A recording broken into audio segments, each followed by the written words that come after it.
ලෝකයේ තාක්ෂණය ක්‍රමක්‍රමයෙන් දියුණු වෙනවත් සමග වෙන් වෙලා තිබුණු රටවල් එකිනෙකට සම්බන්ධ වෙමින් ගෝලීයකරණය ඇති වෙනවා.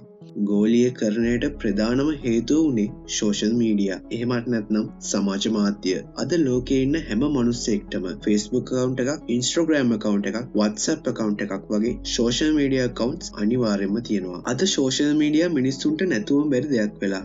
මිනිස්සු මේකට කොච්චර ඇබ්බැහි වෙලාද කියනවා නම් ෆෝන් එකේ data on වෙලා Facebook, WhatsApp, Instagram වගේ app එකක් open වෙන්නේ මිනිස්සුන්ට නොදැනීම. social media platform එකකට access වෙන්න අද ඉතාමත් ලේසි. ඒකට අවශ්‍ය කරන්නේ තමාගේ අතේ තියෙන එකම එක smart device එකක් විතරයි. හැබැයි social media මනුෂ්‍යයින්ව ඔවුන්ට නොදැනීම විනාශ කරන බව බහුතරයක් නොදන්න කාරණයක්. ඉතින් අද මම කතා කරන්නේ social media කොහොමද ඔබව ඔබට නොදැනීම විනාශ කරන්න කියලා.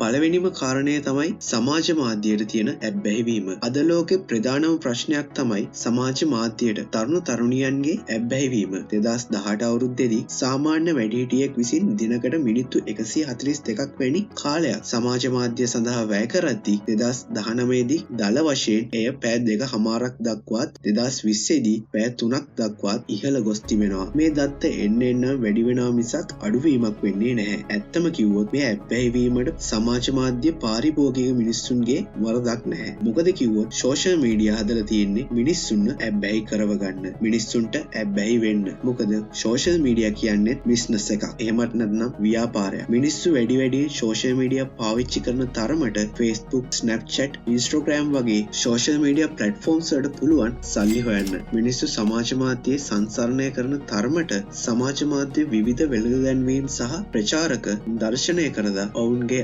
ආදායම වැඩි කරගන්නවා. මේක නිසා සමාජ මාධ්‍ය ආයතන වැඩියෙන් මිනිස්සුන්ව ඒ රඳවා ගන්නයි උත්සාහ කරන්නේ. Facebook වල tracking system එකක් තියෙනවා. මේකට කියන්නේ pixels කියලා.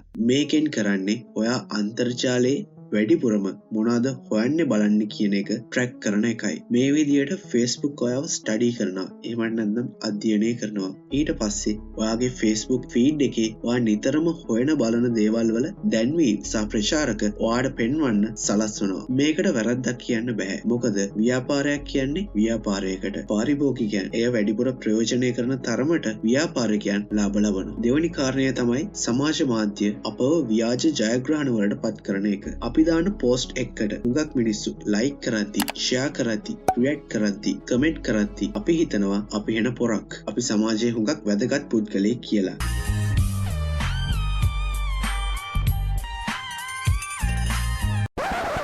මෙන්න මේ නිසා තමයි අපි සමාජ මාධ්‍යයට හුඟක්ම ඇබ්බැහි වෙන්න ලොකුම හේතුව. අධ්‍යයනයන්ට අනුව සාමාන්‍යයෙන් මේ විදිහට ලයික් කරද්දි, පෝස්ට් කරද්දි, ෂෙයා කරද්දි අපේ මොළයෙන් හුඟක් ඩෝපමින් අපේ ශරීරයට නිකුත් කරනවා. මේක සාමාන්‍යයෙන් කෙනෙක් අපව බදාගත්තාම අපට දැනෙන හැඟීමට සමානයි. ඉතින් ඔයාට මේ විදිහට මේ වගේ හැඟීම් සමාජ මාධ්‍ය නිසා ඇති වෙද්දී ඔයා ඇත්ත මිනිස්සුත් එක්ක සම්බන්ධකම් ගොඩනගා ගන්න තියෙන හැකියාව ක්‍රමක්‍රමයෙන් නැති වෙලා යනවා. ඔයා අලුත් සම්බන්ධකම්, අලුත් යාළුකම් එළියට ගිහින් ඇත්ත මිනිස්සුත් එක්ක ගොඩනගා ගන්නව වෙනුවට Facebook එකේ, Instagram එකේ එල්ලිලාම ඉන්න උත්සාහ කරනවා. තුන්වෙනි කාරණය තමයි ඔබේ ආත්මාභිමානය ඔබ විසින්ම පහතට හෙලා ගන්නවා. මිනිස්සු හැම වෙලාවෙම තව කෙනෙකුට පෙන්වන්නේ Tamanට ඕන දේ මිසක් Tamanගේ ඇත්ත ස්වභාවය නෙවෙයි. සෝෂල් මීඩියා කියන්නේ ඒකට හොඳ මෙවලමක්. සෝෂල් මීඩියා වලට හුඟක් අය දාන්නේ hina වෙලා ඉන්න, විනෝදයෙන් ඉන්න, පාටි වලට ගිය ෆොටෝස් වගේ Tamanගේ ළඟ තියෙන පොතම ෆොටෝස් සහ වීඩියෝස් විතරයි. මොකද මිනිස්සු කැමති Taman දිහා බලන අනිත් අය Tamanට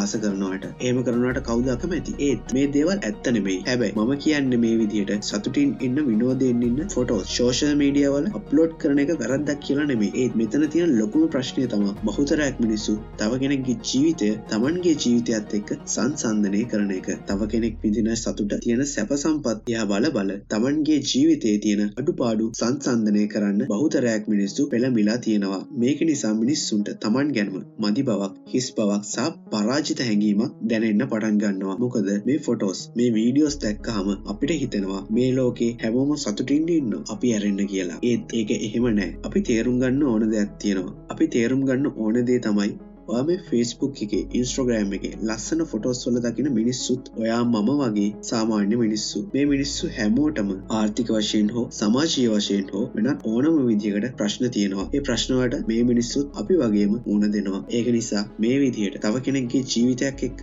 Tamanව සංසන්දනය කරන එක කිසිම තේරුමක් නැහැ. හතරවෙනි කාරණය තමයි ඔබේ සමාජ කුසලතා. එහෙමත් නැත්නම් social skills නැති කරලා දානවා. අධ්‍යයනයන්ට අනුව සමාජ මාධ්‍ය පාවිච්චි කරන පුද්ගලයින්ගේ සමාජ කුසලතා ඉතාමත් ශීඝ්‍රව සමාජ මාධ්‍ය පාවිච්චි නොකරන පුද්ගලයින්ට වඩා අඩු වන බව සොයාගෙන තියෙනවා. මේකට ප්‍රධානම හේතුව තමයි සමාජ මාධ්‍ය හරහා sannivedanaya කිරීම ඉතාමත් පහසු වීම. මොකද අපිට කවුරු හරි එක්ක කතා කරන්න ඕන වුණාම අපිට තියෙන්නේ ෆෝන් එක අරගෙන WhatsApp හරි Facebook හරි මැසේජ් එකක් දාන එක විතරයි. ඒ වගේමයි Tamanට යම්කිසි හැඟීමක් ප්‍රකාශ කරන්න ඕන වුණාම emojis පාවිච්චි කරන්න පුළුවන්. මේකෙන් වෙන බරපතලම දේ තමයි සමාජයට ගිහින් ඇත්තටම මිනිස්සෙක් එක්ක කතා කරන්න පටන් ගත්තී තව කෙනෙක්ගේ හැඟීම් ඒ මිනිස්සාගේ බොඩි ලැන්ග්වේජ් සහ තවත් දේවල් අපිට දකින්න අඳුරගන්න අපි අපොහසත් වෙනවා. ඒ වගේමයි යම්කිසි පිරිසක් සමග කතා කරද්දී මේ සාකච්ඡාව දිගටම කරන්න යන්න අලුත් මිනිස්සුන්ව අඳුරගන්න තියෙන හැකියාව